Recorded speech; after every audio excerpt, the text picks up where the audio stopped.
noite, boa noite. Estamos ao vivo aqui para a nossa live.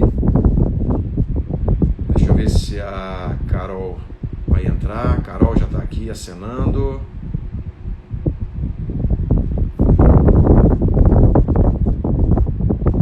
A gente vai falar sobre relacionamento com filhos. Um assunto fantástico para você que tem filhos. Carol, já te aceitei.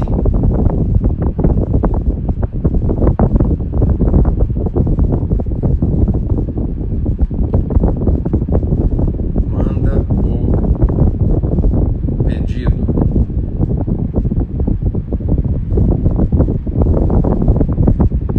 Solicitação. Transmitir.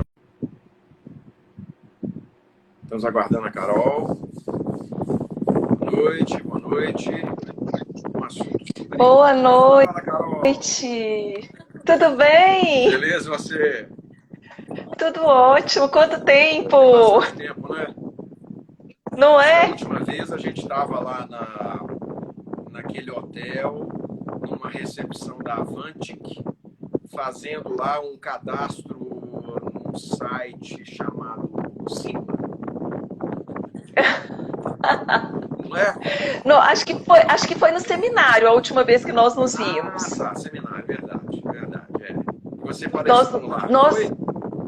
sim. E você Ah, também. foi, eu também. É, que legal. Pois é, já tem Você também. mais de um ano já, né? Ué, Tem, 1 ano e meio quase, né? Eu acredito que foi em agosto de 2018, como é que o tempo passa rápido, né? não é? Ô Alexandre, eu tô ouvindo um vento aí do lado. Será que tá encostando em alguma Deixa eu coisa? ver aqui, peraí. E agora? Boa noite, Sam. Boa noite, Sandra. Ó, melhorou. Corrigir? Melhorou. Janela. Mas então, Ah, boa noite, gente. Sejam muito bem-vindos aí ao nosso programa instrutivo, porque hoje quem tem conhecimento tem poder, não é? Não, não é, Carol? com certeza. E agora, Conhecimento, hein, gente? Não é informação, não, hein? exatamente, é isso aí. Agora tem um detalhe, hein? Conhecimento com prática, porque nós vamos falar aqui de algo de alta aplicabilidade, ou não é, Carol? Sim, muita É para aplicabilidade, aplicar Alexandre. amanhã. Não, Porque que amanhã? Agora, daqui a pouco, agora, não é? nós não podemos. Bem-vinda, Renata! E... Gente, olha, nós estamos aqui num momento em que as pessoas, Alexandre, estão me solicitando muito, Imagino. muito que eu as ajude com essa relação dentro de casa. Tem sido desafiador.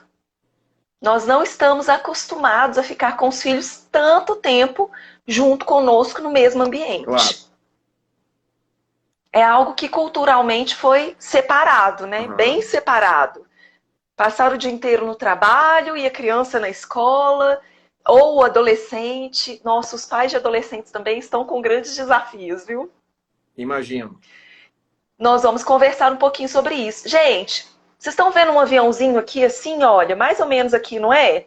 Manda para as outras pessoas. Às vezes você tem uma amiga que ela tá desorientada. Você liga para ela, tá com aquela olheira de todo tamanho. Já aconteceu isso com você, Alexandre? Você liga para uma amiga e ela tá com uma olheira gigante, parece que ela não dorme há meses, que ela emagreceu e você não consegue entender por quê. E você olha para ela e fala assim: o que aconteceu com você? Aí ela fala: virei mãe, Ó, eu tô desgastada. conheço uma que está com 36 anos, é mãe de um de 5, não está dando conta e já está programando o outro para segundo semestre. Entendi. E outra, Porque as pessoas falam que com dois é mais fácil. será? Bom, mas enfim, está preparando, né? E aí, o mais interessante, Carol, que a gente tem visto que as pessoas preparam, aliás, preparam não, elas idealizam, visualizam, tem pouco preparo, principalmente preparo de liderança, de comportamento, não é? De educação. porque a gente não aprende isso na escola. Mas ainda bem, né? Pelo menos tem Exatamente. demanda aí para você, né? Graças a Deus, né, Alexandre? Então, Então, Alexandre, é exatamente isso que você falou. As pessoas idealizam, mas fica muito no campo das ideias. E elas não conseguem trazer isso para a vida real, para a prática. E uma coisa interessante, lá na coleção Foco em Resultados, nós vamos tratar da coisa bem prática, né? Vocês vão ver como é que vai ser o capítulo do relacionamento com o filho, gente. Eu vou trazer coisas realmente práticas. E, ó, vou acabar com esses mitos que tem por aí. E eu, inclusive, falo o que é mito e por que os mitos foram criados. E como é que a gente pode se livrar, gente, desses mitos que só ficam dificultando a nossa vida, quando, na verdade, a gente poderia estar vivendo uma vida muito melhor. Carol, quero aproveitar então. Vamos dar um spoiler pro povo? Um Vamos, spoilerzinho, claro. Só um spoilerzinho, gostinho. porque até eu, inclusive, quero saber desses mitos aí. Eu vou até pegar aqui, Carol, um papel, meu bloquinho, e vou Excelente, pegar aqui, Alexandre. Eu também tô com o inclusive, meu aqui, com a a minha caneta. caneta, uma caneta Bic. A Bic, não, deixa eu ver. É uma Bic, é uma Compactor. Caneta boa. Então, vou pegar aqui e vou começar a anotar, porque nada melhor do que a gente trocar ideias e ter a certeza de que, parafraseando Sócrates, sei que nada sei. Então, como é bom interagir e adquirir conhecimento com os nossos colegas, parceiros. Então, Alexandre, excelente isso. Inclusive, quando nós temos essa concepção de que nós somos aprendizes, nós o tempo inteiro estamos mudando. Isso é uma das coisas que eu falo lá no livro. Criança, filho, é assim. Você vira e fala assim, agora eu entendi. Agora eu já sei que meu filho gosta de banana. Sabe o que acontece, Alexandre? Tudo muda e você tem que se readaptar. Então, quando nós temos essa mentalidade que nós somos aprendizes, por isso que eu também tô com meu bloquinho de anotações aqui, porque eu também tenho insights quando eu falo alguma coisa e quando eu te ouço. E quando nós mantemos essa flexibilidade, né? Há anos eu falo com os pais, flexibilidade é a palavra da vez. Não adianta você achar que é tudo engessado, rígido, militar, porque não é. Porque a vida, ela é um fluxo contínuo, repleto de picos e vales. E aí, se eu chego aqui e eu falo assim, aqui na minha cabeça tem um mito. Será que as pessoas que estão aqui com a gente têm um mito que fala assim, filho só dá trabalho? olha, Será que alguém já ouviu alguma coisa desse tipo? eu, inclusive, falei demais. Olha só. Falei, ouvi reiteradas vezes de colegas, de mães, de pais, de avô, de avó. Eu tinha essa crença de que avô e avó estragam o filho. Ah, gente, é porque vocês não conhecem a minha mãe. A minha mãe coloca nos eixos aquilo que eu flexibilizo. Você vê que são as famosas crenças que a gente alimenta desde a infância e vai Exatamente. trazendo de geração em geração. E aí chega na fase adulta, a gente, recheado dessas crenças arraigadas, a gente passa para os filhos aquilo que empiricamente a gente absorveu. Ó, pouco se pega um livro para Alexandre, ler sobre educação. exatamente. Tem cada Quantas livro vezes eu maravilhoso. falo, Inclusive, gente, quantas vezes você, na sua família, teve a oportunidade? Gente, se alguém aqui teve essa oportunidade, coloca aí. Eu não sei você, Alexandra, na sua família, mas a minha família nunca teve a questão de se sentar à mesa e falar sobre emoções. Eu estou sentindo isso. Eu lido com essa emoção de tal forma. O que você acredita? Existe um outro caminho que eu talvez não esteja vendo? Talvez você já viu alguém passar por isso e eu posso não precisar cair nesse mesmo erro e aprender com o erro do outro. Será que a gente tem esse hábito? ô Carol, Alguém aqui recebeu isso em casa, ô, gente? gente, Coloca aqui nos comentários para mim. ô, gente, vocês não vão ficar bravos comigo, não. mas eu vou responder por todos, tá? Para não falar 100% das famílias, tá? 99% das famílias não tem esse hábito, infelizmente. E aí, Sabe por quê, Alexandre? Posso dizer para você que Dói. eu, por exemplo, aprendi depois de velho. Mas qual é a boa notícia? Dá tempo. A gente pode aprender, sempre dá tempo. Dá tempo. Sempre dá tempo.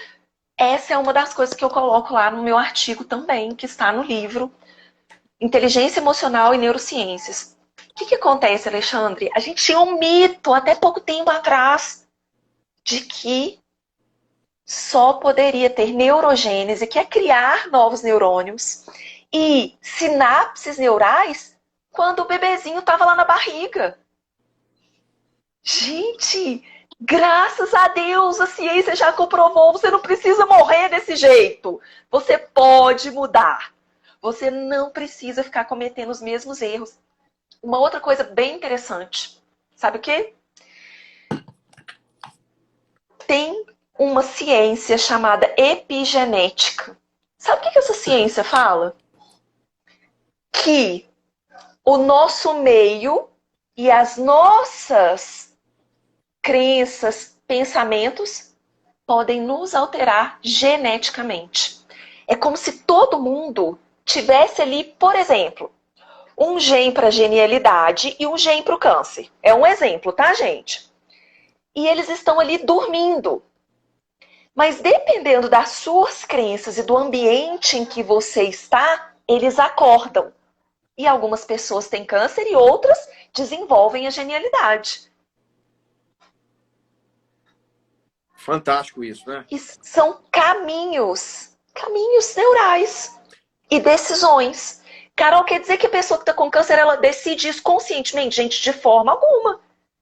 Mas existem coisas ali que nem a neurociência ainda consegue entender. E que estão lá guardadinhas no nosso inconsciente. Só que essas coisas guardadinhas que estão ali submersas, elas vão comandando. E o que manda para o nosso inconsciente isso aí? Os nossos pensamentos, as emoções que a gente assimila e as nossas crenças. Tudo isso vai mandando ali para o inconsciente. Então, se você vivenciou uma coisa, às vezes na infância ou até na vida adulta, que te machucou profundamente e você não lidou bem com isso, isso vai ficar guardado. E tudo aquilo que não é legal que a gente guarda... Gente, como é que é uma batata podre quando a gente guarda? O que vai acontecendo ali? Aquela coisa vai ficando fedida, vai piorando. Tal da batata podre. Vai ser fede fedida, muito. pelo amor de Deus. Aquela coisa vai só apodrecendo dentro de você. E aí chega um dia que as pessoas falam assim, somatizou. Ou seja, refletiu em forma de doença externamente. Impressionante. Tem um cientista, eu gosto muito dele, um neurocientista, ele fala, vamos colocar décadas, a ciência começou a estudar profundamente o cérebro. E a ciência, os cientistas, os mais realistas e humildes, eles afirmam, não sabemos quase nada do cérebro. De tanto que essa máquina é poderosa, né, Carol? Mas aqui, é muita agora coisa. Eu vou meu bloquinho aqui para anotar os mitos. Vamos lá. Fala dos mitos. Então, eu perguntei do primeiro, né? Eu perguntei do primeiro se alguém que já tinha ouvido falar que filho só dá trabalho, então, né? Tá, deixa eu colocar aqui. Então, o primeiro mito é filho só dá trabalho. Filho só dá trabalho. Tá. Gente, mais alguém já ouviu isso? Mais alguém já ouviu ou já falou? Coloca aqui nos comentários, só pra gente saber se vocês estão junto com a gente aqui. Filho só dá trabalho. Sabe qual é um outro mito? Gigante e terrível, principalmente para as mulheres, Alexandre? Depois que você tem filho, sua carreira acaba. É mesmo? Tem. Tem. Então assim, culturalmente, o que a carreira acaba? Culturalmente, o que acontece? O homem tem filho, ele tem que melhorar na carreira, porque ele tem que colocar o sustento dentro de casa. E para a mulher é mais ou menos assim, nossa, teve filho, agora ela não vai poder trabalhar, né, 24 horas por dia, né, porque as pessoas ainda têm a crença de que vender o tempo, né? Claro. É uma outra história. Claro. Aí ela não vai mais poder trabalhar 24 horas por dia, aí ela vai ficar com a cabeça em casa. Mas a neurociência prova exatamente o contrário. Sabe o que eu falo lá? Que quando nós temos filhos, e isso inclui pais adotivos, nós ganhamos superpoderes. E lá eu vou relacionando para vocês como é que esses superpoderes vão acontecendo. E como é que você consegue acessar esses superpoderes, que é o principal, né? Não adianta saber que tem superpoder e não saber o que faz com ele, Com como certeza, acessa. com certeza. Vocês já imaginaram?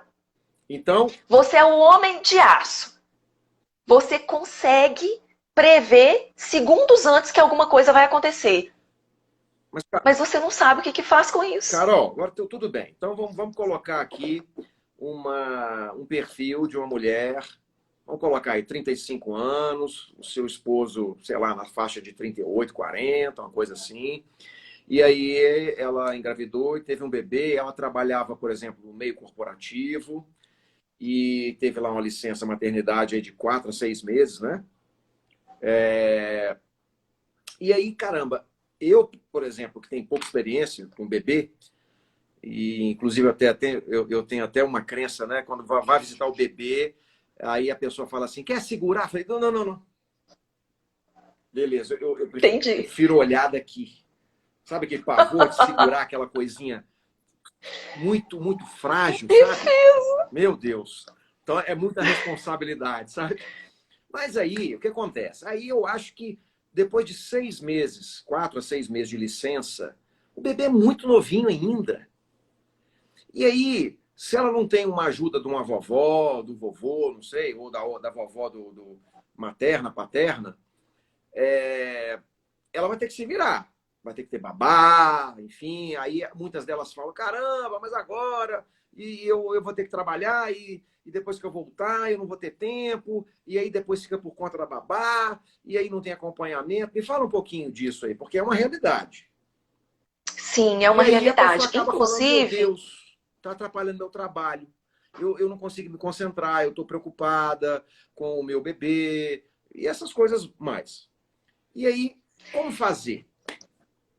entendi. Olha, vamos conversar aqui sobre uma questão cultural. Primeiro, a Renata falou aqui que ela sempre teve essa crença de que filho dá trabalho. Renata, conheço. Logo, logo o livro vai sair, você vai entender bastante aí como é que essas crenças podem ser desconstruídas.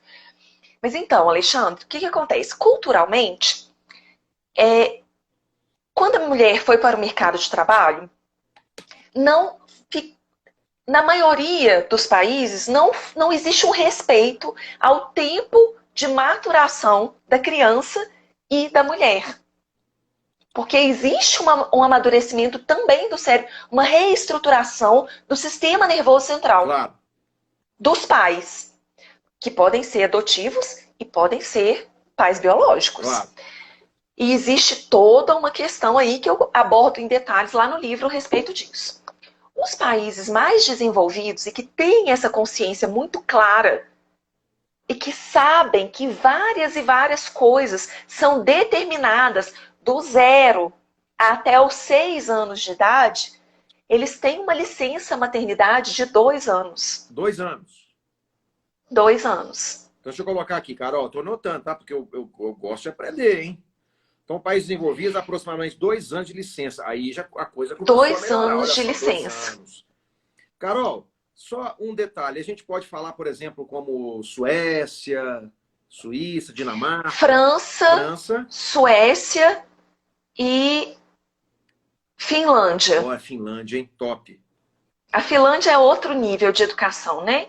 É o país com maior IDH do mundo.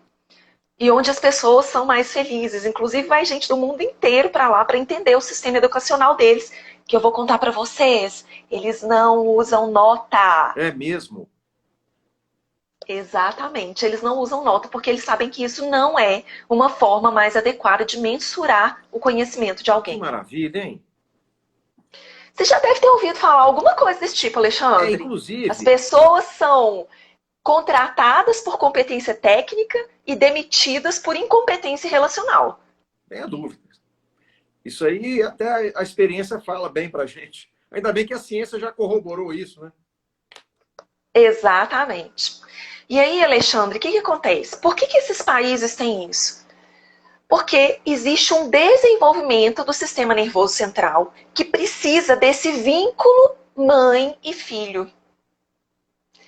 Então, gente, se você não conseguiu ficar 2 anos com seu filho, o que você vai fazer? Vai morrer de culpa. Porque existe um outro mito aí. Nasce uma mãe, nasce uma culpa. Gente, quem aqui já ouviu falar esse mito? Terceiro mito. Nasce uma mãe, nasce uma culpa? Uhum. Porque mãe sente culpa de tudo, Ah, Alexandre. tá. O menino espirra, a mãe se sente culpada.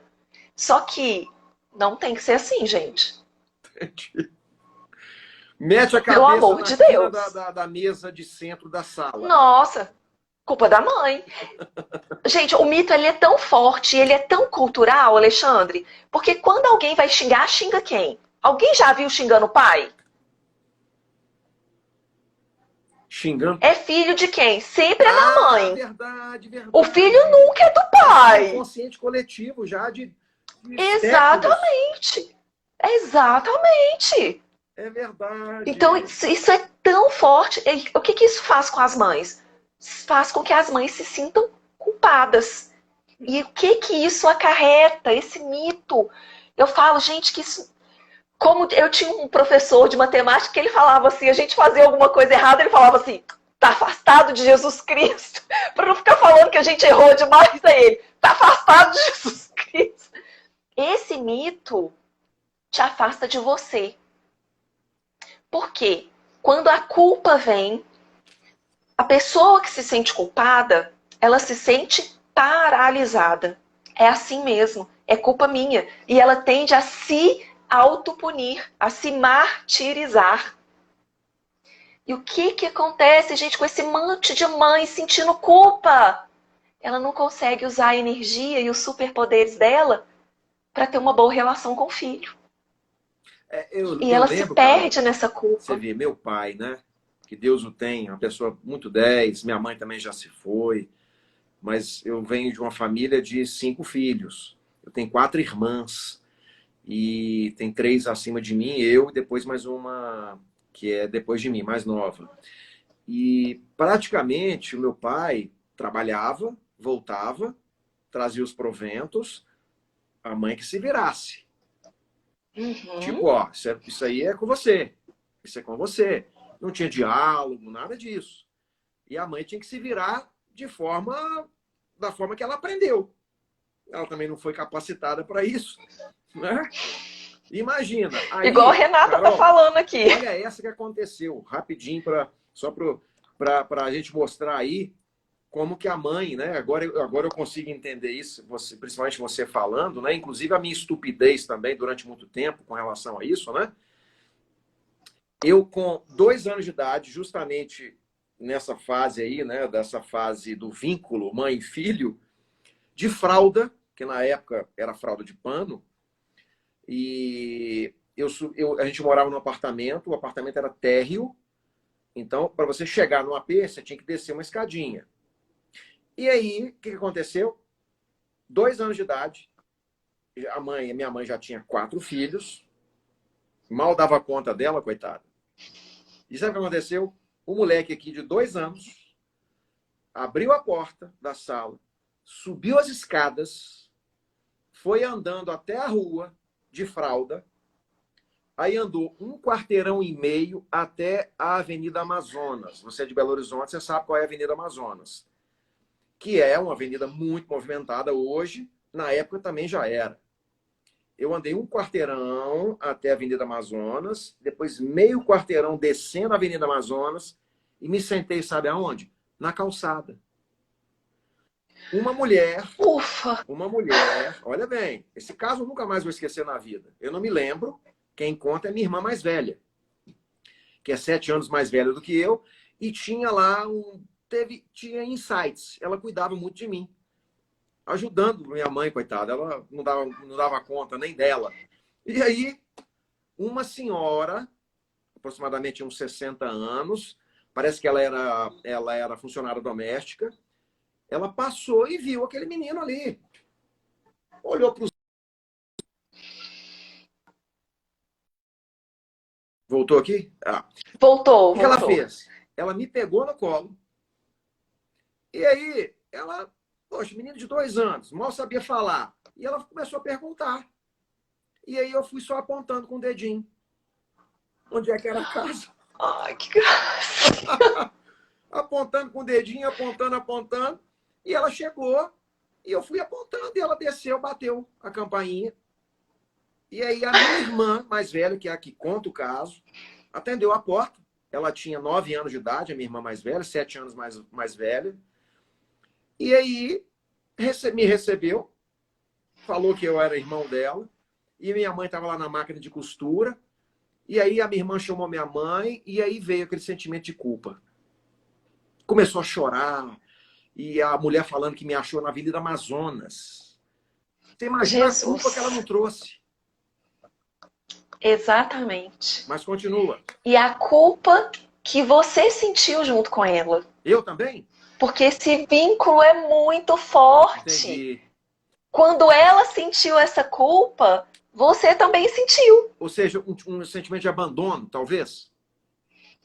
Também. E a culpa. Você percebeu esse sentimento dela. Ah, tá. Você pode ter se sentido abandonado quando você sentou lá no Amazonas. Só que quando você chegou ali, eu trato muito disso com os pais. A ansiedade não é do seu filho.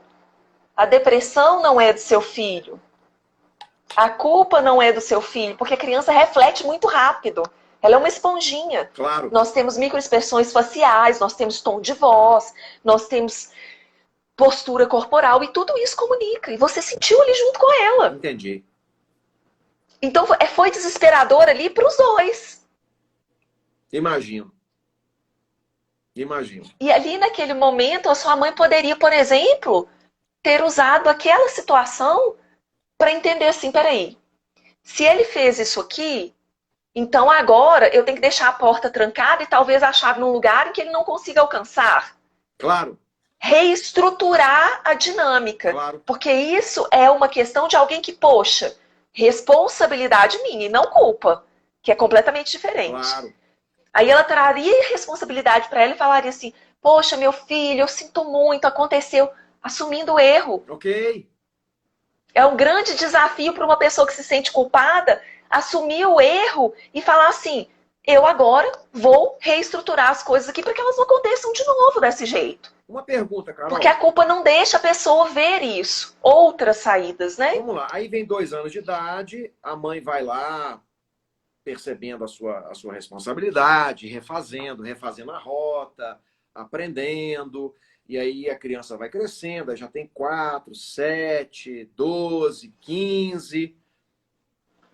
Quanto mais velho fica, isso é um mito ou é verdade? Mais difícil fica? Mais desafiador ou não? Na verdade, Alexandre, é um mito. O que acontece é que os pais não aprendem a conhecer como o filho se desenvolve, que essa é uma das questões que eu coloco lá. E inclusive, a Renata falou aqui, olha, e tem quem nos culpe também. Nós não nascemos com um manual de criação de filhos. Não tem manual, mas eu tenho um mapa, viu? Que pode ajudar e muito. Porque muitas vezes, gente, imagina você, vai para um ambiente que você não conhece. E se esse terreno é cheio de desafios, que você nem imagine, que você não sabe que tem ferramentas para lidar. Mas se você vai com o mapa, fica muito mais fácil, não fica? Você entender.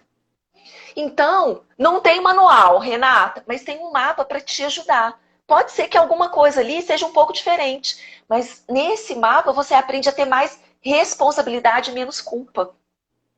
E você vai se importar cada vez menos com essas pessoas que apontam o dedo para você. Porque você está determinada a destinar a sua energia para educar o seu filho e não para agradar quem está do lado de fora. Sociedade tem muito disso, né? Ai, mãe tem que ser assim, mãe tem que ser assado. A mãe, ela vai educar o filho. É uma das grandes missões da vida dela. Mas ela não tem que educar do jeito que as pessoas acham que é certo, seguindo aqueles mitos. Por isso, muitas vezes, as mães sentem culpa. Porque elas sabem que às vezes o caminho que elas estão seguindo é um caminho que talvez não seja o melhor para todo mundo. É aquele que é socialmente aceito. Uhum. E isso gera muita culpa Muita também. culpa. Agora, e o pai? E o pai? Onde é que o pai fica nessa? Ele só joga a responsabilidade lá para a mãe? Como é que é? Então, lá no livro eu conto um segredinho para o pai acessar esse superpoder. É. A biologia, ela é determinista em uma situação. Se o pai não participar, ele não acessa esse superpoder. Ah, Se ele não participar da educação do filho. claro. Então, isso se desenvolve quando o pai está ali super conectado e envolvido. E ele começa a perceber que ele pode usar essas habilidades não só ali dentro das relações familiares, mas também no mundo comercial, no mundo empresarial, no mundo corporativo.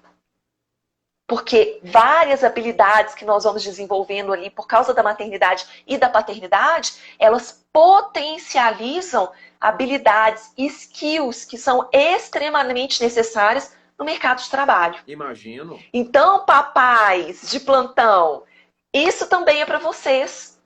Com certeza, porque tem aquela questão, né, Carol? Que é até uma pergunta que eu tenho para te fazer aqui a respeito de uma crença que eu tinha. A crença de que, quase certeza, tá? Quase certeza. De que, poxa, caramba, os pais, quando eu falava pai e mãe, relacionado a pai e mãe, tá? Eu estava dizendo o seguinte, gente, os pais estão cometendo muitos equívocos, porque também não aprendem isso lá atrás, nem na escola, de uma forma científica, organizada. Então vão fazendo conforme aprenderam, com o vovô, com a vovó, conforme eles receberam, e vão repassando isso. E aí, o que eu via muito em vários pais por aí? Muito mimo.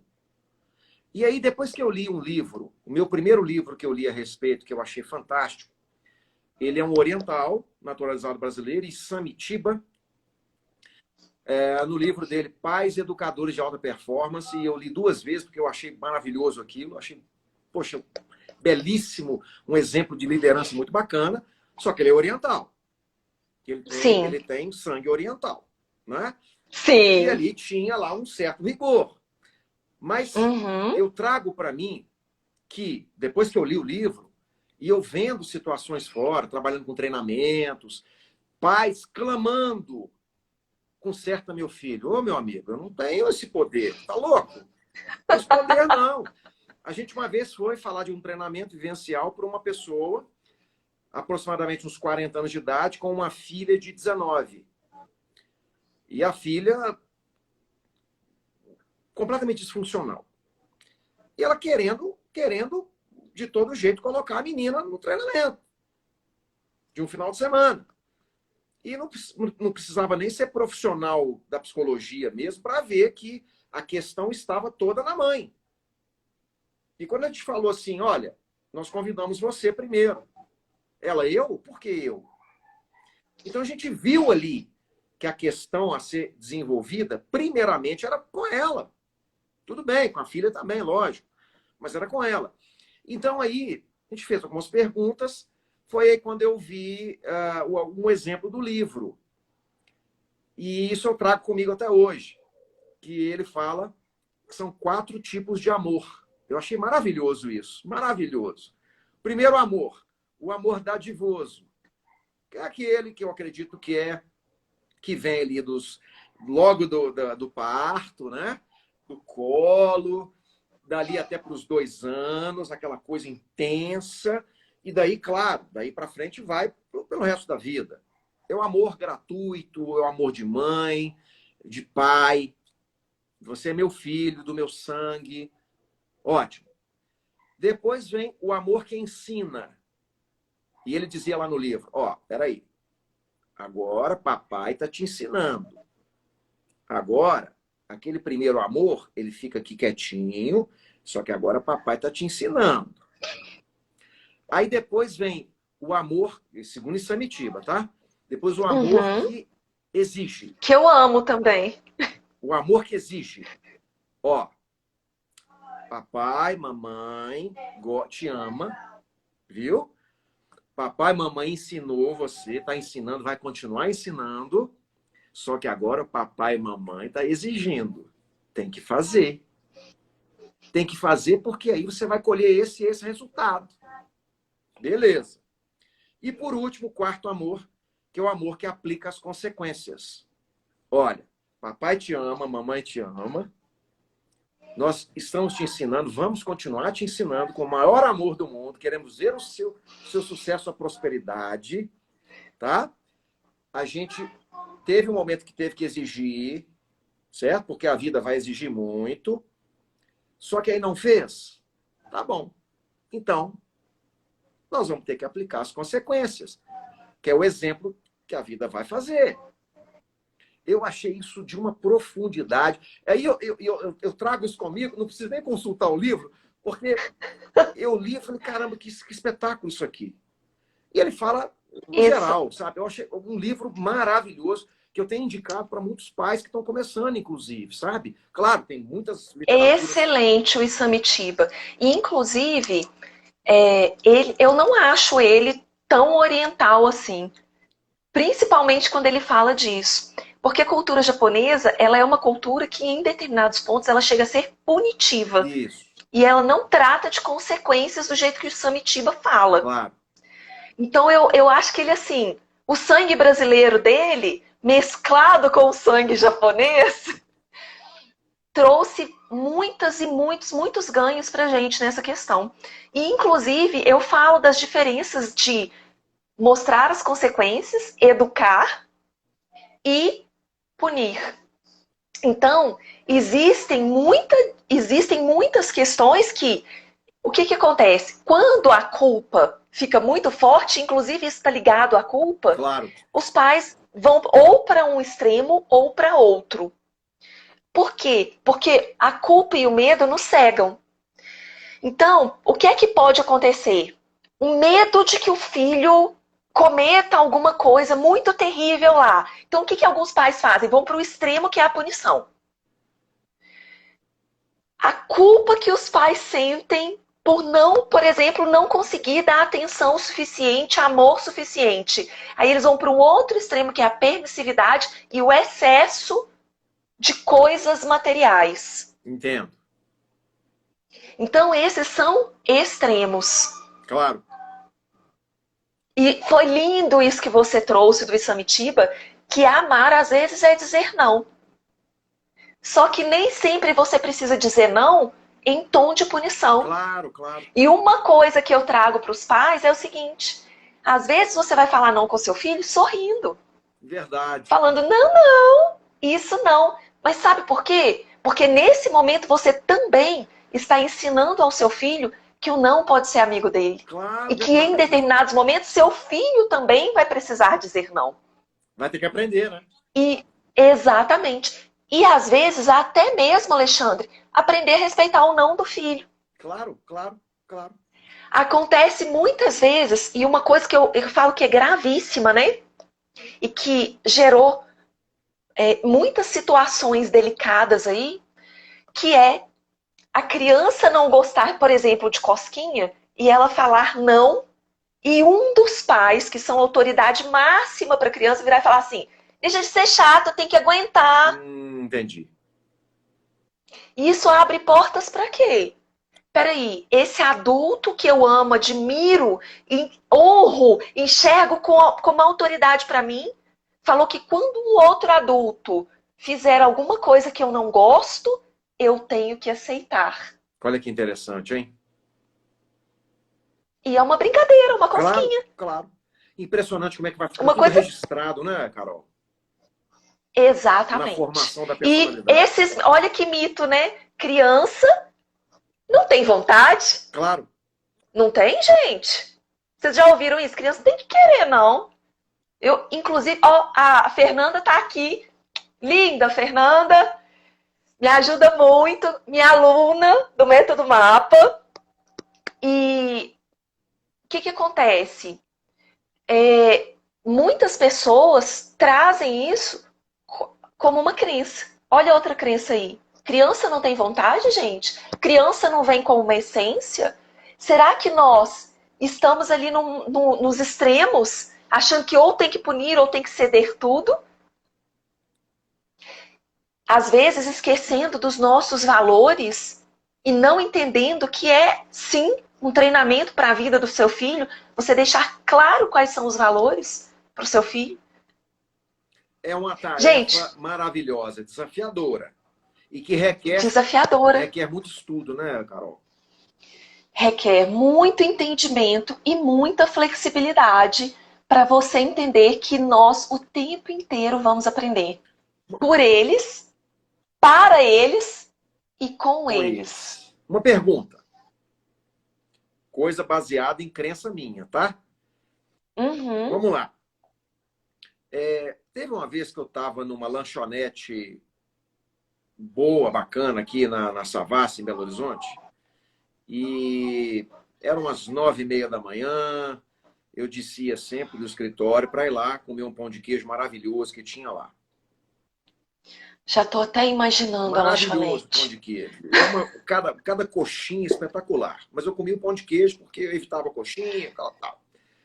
Chega um molequinho, dois molequinhos, dois gurizinhos, que eram filhos provavelmente de pais de rua, pessoas de rua, tá? Chegaram na lanchonete pedindo. Um tinha aproximadamente uns 6, o menorzinho. E o irmão dele, que eu acho que era irmão dele, um pouquinho maior, uns 9. Aí, eu estava de pé em frente ao balcão, tinha a proprietária da lanchonete, que já me conhecia. E aí o de 9 anos, aproximadamente 9, 10, ou menos um pouquinho, chegou: moço, você me dá um negócio para eu comer? Falei: claro, meu amigo, te dou sim, te dou. Só que eu não perguntei o que ele queria. Certo? Eu chamei a moça e falei assim: me dá mais um pão de queijo que eu vou dar para ele. Porque na minha concepção, o pão de queijo era mais saudável, tá? E o molequinho muito pequenininho também. Falei: pô, deixa eu dar um pão de queijo para ele. Aí eu me virei para o outro garotinho.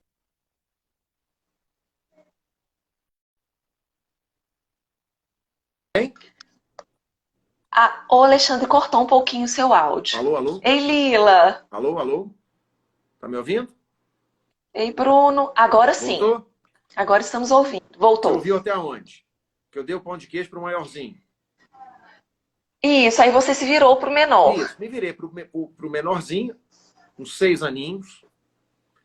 Só olhei para ele e não perguntei o que ele queria. Qual comida que ele queria. Eu só falei o seguinte, só para gerar um bate-papo para ele. E aí, amiguinho, você quer também? Só de eu falar isso, ele chegou e apontou para a vitrine uma coxinha. Eu quero esse aqui. Aí o que aconteceu? Eu, na minha concepção, tá, já tinha dado o pão de queijo para o maiorzinho. Aí eu falei: ó, o tio vai dar esse aqui para você. Aí pedi outro pão de queijo para a mulher. E a mulher pegou o pão de queijo. Na hora que eu dei o pão de queijo a ele, você acredita o que ele fez? Ele jogou o pão de queijo longe, na rua. Aí o irmão dele, a mulher da lanchonete: olha isso! Aí ela olhou para mim: tá vendo, Alexandre, por que eu não dou nada? Aí eu fiquei estático na hora. Aí o outro maiorzinho correu na rua e pegou o pão de queijo. E guardou no bolso. E olhou para o irmão e falou assim: agora você vai ficar sem comer. Aí eu falei: meu Deus, o que eu faço agora? E aí, na hora que eu vi o menino maiorzinho falando isso, eu te confesso que na hora eu falei: consequência. E aí depois eu contei esse caso para algumas pessoas, né? Algumas falaram: tadinho, você devia ter dado a coxinha para ele, porque ele é pobrezinho. Aí outros falaram: tá vendo? É isso aí, ó. Aí teve um que falou, tá vendo? Se lascou, bem feito, tá aprendendo. E aí eu te pergunto, aí com base nisso, tá? Eu lembro que eu viajava, né, com adolescentes, às vezes, tinha um garotinho chamado Felipe, ele tinha 13 anos, a gente era muito amigo, era muito amigo da família, às vezes eu chamava ele para viajar e tudo mais, e eu levando, por exemplo, comida, eu falava, Filipão, cara, isso aqui é mais saudável, tá, cara? Isso aqui eu não vou te dar, não.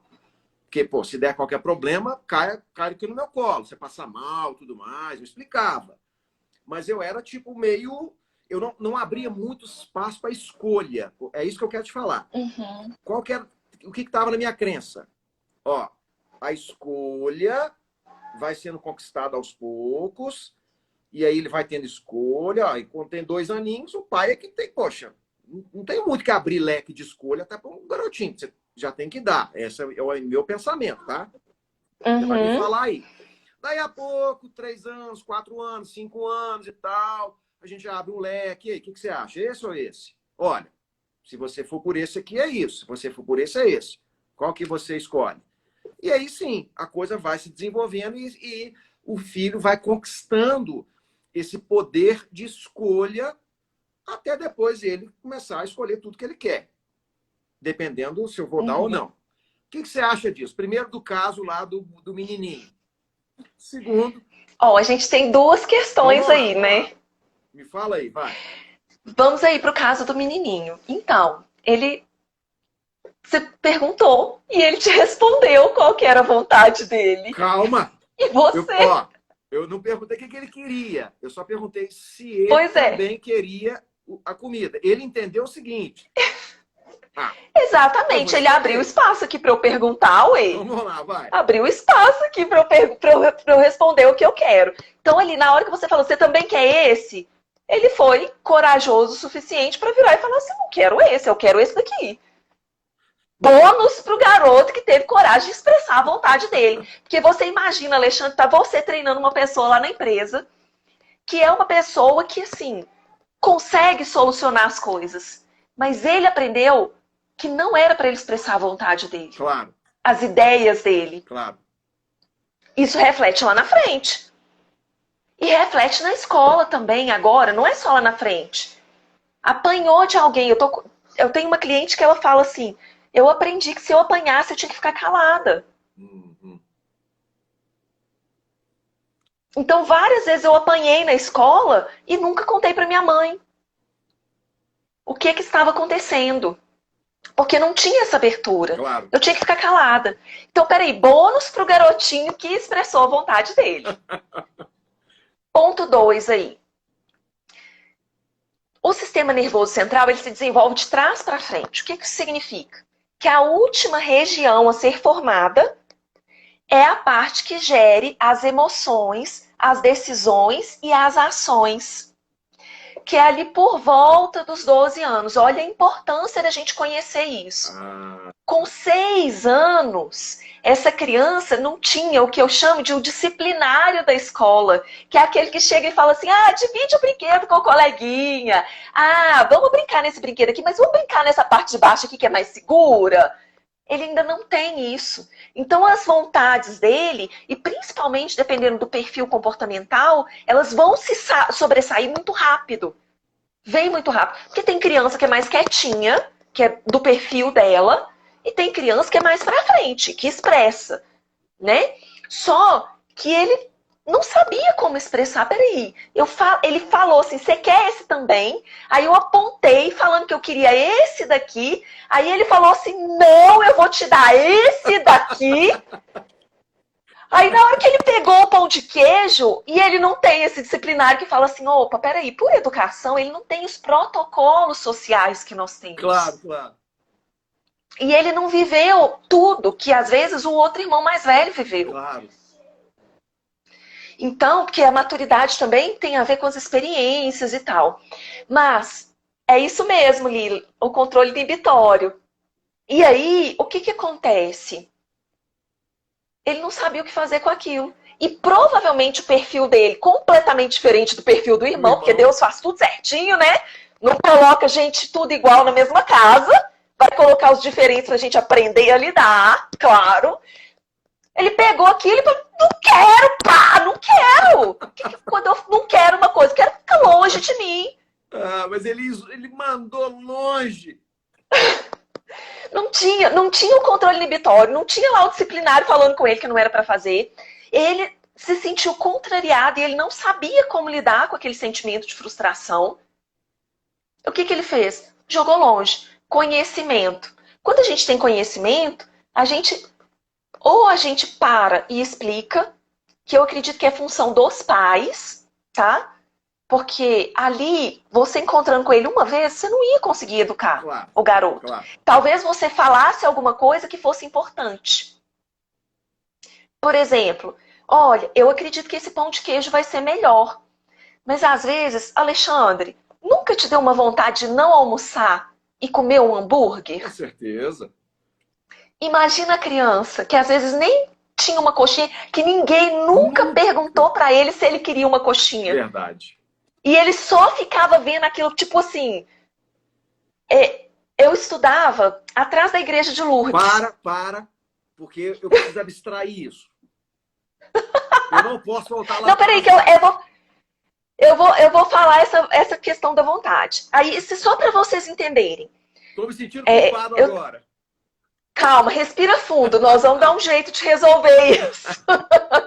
Porque ele tirou essa culpa toda na hora que ele jogou. Não quero, pá, joguei. Aí, eu estudava lá e o colégio ele era integral, eu estudava o dia inteiro. E nos intervalos, às vezes a gente sentava numa escada que dava para uma janela e nessa janela a gente via uma árvore bonita, linda, maravilhosa, verde, com os frutos alaranjados, lindos, maravilhosos. E eu virava para as minhas amigas e falava assim, eu tinha 16 anos. Gente, eu não sei o que é aquilo, mas parece tão gostoso. E era caqui, só que eu nunca tinha visto pé de caqui. É lindo o pé de caqui. É muito lindo. É lindo, maravilhoso. Você imagina essa criança vendo a coxinha ali e imaginando, eu não sei o que é aquilo, mas parece tão gostoso. Né? Parece maravilhoso, né? Não é? Porque coxinha é bonito, gente. É um negócio que te chama. Eu não sei vocês. Eu não tenho problema com doce, mas, nossa, gente, eu sou apaixonada com fritura. E eu tenho que me segurar aqui pra não ficar... Foi um processo me livrar do óleo de soja. Foi um processo. Então, gente, o que acontece? Quando a gente entende, fica muito mais fácil a gente desconstruir um outro mito terrível que acaba com as famílias, com as escolas, que fez isso de propósito. E às vezes não foi de propósito. Eu tenho certeza que não. Às vezes foi falta de controle inibitório, foi uma falta de conhecimento. Mas ali, no momento, se a pessoa fica com raiva e ela permite que isso deixe ela anuviada, ela vira e fala assim, esse menino fez para me provocar. Claro. Por duas questões. Uma, porque você pode não estar flexibilizando o suficiente. E duas, porque você pode desconhecer como é que o outro funciona. Na prática, então. Vamos lá. Eu vou voltar lá atrás agora para consertar isso. Beleza. Estou lá agora no pensamento. Chegou o garotinho. Peguei o pão de queijo. Dei o pão de queijo para o grandinho. Virei para o piquititinho. Somente sorri. Não perguntei nada. Essa é uma opção. Peguei o pão de queijo e dei para ele também. Uma opção. Acho que seria um resultado melhor. Segunda opção seria o seguinte. E aí? Você quer também comer alguma coisa? Eu quero esse aqui. Ah, você quer esse? Bacana. Me dá a coxinha ali. Toma a coxinha. Essa seria a segunda opção. Então é isso que eu vou fazer aqui no meu pensamento. Também teria uma Eu acho que entregar a coxinha para ele é uma boa opção, hein, Alexandre? Então, só assim, uma sugestão. Então, claro, é a segunda. É a segunda. Agora eu fiquei pensando, meu Deus, e o mais novo e o mais velho agora, que olhou a coxinha do outro e me lasquei, peguei o pão de queijo, que é o pior. Aí eu poderia fazer o seguinte. Então, para de tarde, me dá outra coxinha e outro pão de queijo. Aí, pegava a coxinha, dava para o de 9 anos, e um pão de queijo para o de 6. Missão cumprida, tá tudo bem. Exatamente, excelente. Gente, e agora deve estar fervilhando um outro mito aí na cabeça das mães e dos pais de plantão. Mas eu tenho que fazer tudo o que esse menino quer? Não. Pelo amor de Deus, não. Eu falo muito com os pais que você pode falar tudo, claro, ali, né, dentro do entendimento e do mundo da criança. Mais importa como você fala do que o que você fala. A forma. Exatamente. Então lembrem-se sempre de como você vai falar. Você poderia ter falado não para esse menino. Vamos supor que você fosse o pai dele e ele chegasse para você. Algo que acontece corriqueiramente aqui comigo e com as minhas clientes. E o que eu falo com elas? Faz as vontades do menino? Se ele quiser te bater, você vai deixar? Não. Às vezes a criança não sabe lidar com isso, com a raiva. Por exemplo, vou dar um exemplo, que às vezes a criança fica com muita raiva e ela quer te bater, ela quer te morder. Quem é minha aluna aqui, gente, já sabe, né? Que eu uso uma técnica forte aqui nesse momento. Se o seu filho for te bater, o que é que você vai fazer? Vai bater de volta? Ei, Lila, que linda! A gente abraça para conter aquela situação. Sabe por quê? Porque quando a gente abraça uma pessoa, ela libera um neurotransmissor chamado ocitocina. Ai, a Lila tá aqui cheia de declarações de amor, até arrepio. Obrigada, Lila. Continua falando que eu vou pegar o carregador aqui do telefone. Combinado. E aí, o que a ocitocina faz, gente? Vários estudos comprovaram que quando você coloca na sua corrente sanguínea a ocitocina, que você pode sim produzir com um abraço, você diminui o cortisol compatíveis. E aí, você diminui a vontade do seu filho de te agredir. E aí você vai ficar falando blá blá blá blá blá blá blá blá blá blá blá blá na cabeça dele? Nunca. O que é que você vai fazer? Você vai esperar aquele momento passar um pouquinho. Depois você vai conversar com ele sobre quais são as possibilidades. Sim, Lila, e lá no livro eu falo que além de ser o hormônio do amor, a ocitocina também é o hormônio da confiança. E a gente precisa disso nas nossas relações, um confiar no outro, não precisa? E aí, gente, o que acontece? Depois que passou, você vai conversar. Será que a gente só pode se comunicar assim? Será que quando eu tô com raiva a gente pode encontrar uns outros caminhos? Será que eu posso, por exemplo, pegar o travesseiro e gritar no travesseiro? Porque é um sentimento que precisa ser extravasado. Então vamos colocar uns combinados aqui. Com os 3 aninhos a gente já começa a conseguir fazer uns combinados. Antes, às vezes, não. Mas eu tenho relatos de alunas que falaram que... Eu tenho uma aluna, gente, que a filha dela, antes de andar, ela no carrinho, quando acontecia alguma coisa que ela não gostava, ela se batia assim no carrinho, de desespero. A minha aluna aplicou as técnicas que eu ensino, e o abraço é uma delas, e em menos de 15 dias, não, menos de 7 dias, essa aluna foi em menos de 7 dias, ela conseguiu resultados. Por quê? Porque ela estava mais tranquila e ela estava ajudando a filha a se tranquilizar. A Carol, e aí, devido ao tempo, que a gente já está aqui com, com 60 e quase 60 minutos. Nossa, passa rápido então vai demais, né? cair daqui a pouco, um minuto. Amplo, né? Então, eu vou recapitular rapidamente. Então, os 4 mitos aqui, né? Filho só dá trabalho, vamos repensar isso. Depois de ter filho, a carreira acaba, não é isso. Vocês vão ver no livro da Carol. Países desenvolvidos, inclusive, tem como esse vínculo inicial até 2 anos. Achei massa isso, muito legal. Nasce uma mãe, nasce uma culpa, nada disso. É responsabilidade. Com a culpa. Você tem que fazer tudo para o seu menino, para o seu filho, não, de forma alguma, não é assim, não é? E a quinta questão é, quando chegar um molequinho pedir para você uma coxinha,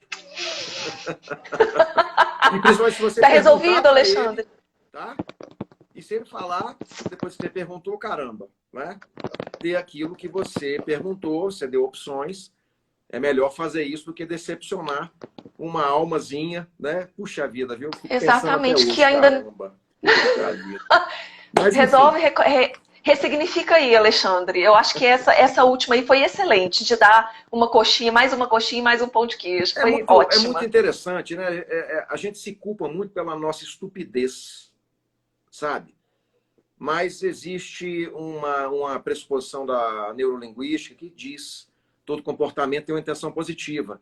E na época, né, é esse recurso que a gente tinha. Você Então não adianta ficar acreditou se nisso. culpando também por isso, né? O que importa Sim, com agora é como certeza. o próprio Chico Xavier fala, né? Não é possível voltar atrás e fazer um novo começo. Mas é totalmente possível começar agora e fazer uma nova jornada com um novo fim. Não é verdade? Com certeza. Então, esse Com é o ponto. certeza. Estamos aqui aprendendo. Obrigado, viu, Carol? Muito obrigado Eu que mesmo agradeço. pelas dicas preciosas que acredito eu que vão estar no seu livro, né? Tem muito Inteligência mais, emocional, gente, no de livro. relacionamento. Muito mais. E, gente, obrigado pela participação de todos. Quem não segue Carol, quem não me segue, né? Então, convidamos aí a estar Por conosco favor, aí gente. nessa nossa coleção Foco em Resultado, que vai ser top demais. São vários autores, muito conhecimento variado e artigos menores que facilitam até a absorção, né, Carol? Sim, com certeza. Né? Uma coisa assim, gente, vocês vão encontrar ali, resumido, anos de estudo que vocês podem ali ligar os pontos, correlacionar e principalmente de maneira prática. Porque nada desse negócio de ficar na teoria, a Lila já me acompanha há um tempo, ela já me conhece, as minhas alunas estão aqui, já me conhecem. Gente, esse negócio de ficar na teoria, ai meu Deus, já deu, né? O importante é você conseguir colocar isso na sua vida. Você conseguir praticar, realizar. Que aí sim, aí eu vou entender que a coisa foi interessante. E o Alexandre, eu tenho certeza que a parte dele também vai ser incrível. E daqui a pouquinho eu vou conversar com o Alexandre também sobre o que ele vai falar nesse livro, gente. Só para vocês terem um gostinho aí de como é que vai ser.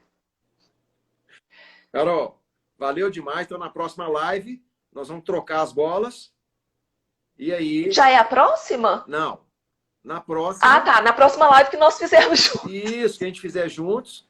Aí nós vamos trocar a figurinha. E aí nós vamos conversar um pouquinho sobre o artigo que vai ser escrito lá, que é muito bacana, sobre contágio social. O efeito associativo, né? Porque é importante as relações sociais, amigos. Ó, gente, segue o Alexandre aí, porque eu falo disso e o Alexandre é uma pessoa extremamente competente para falar a respeito desse assunto. Segue o Alexandre aí, que quem é minha aluna vai amar o que é que ele fala sobre isso. Obrigado, com certeza. Carol. Obrigado demais, viu, gente? Obrigado pela participação de todos. E vamos nessa, vamos junto, crescendo, contribuindo, aprendendo e praticando. Com certeza. Gente, beijo, muito obrigada a todos. Valeu, Carol. Obrigada, Alexandre. Até logo. Tchau.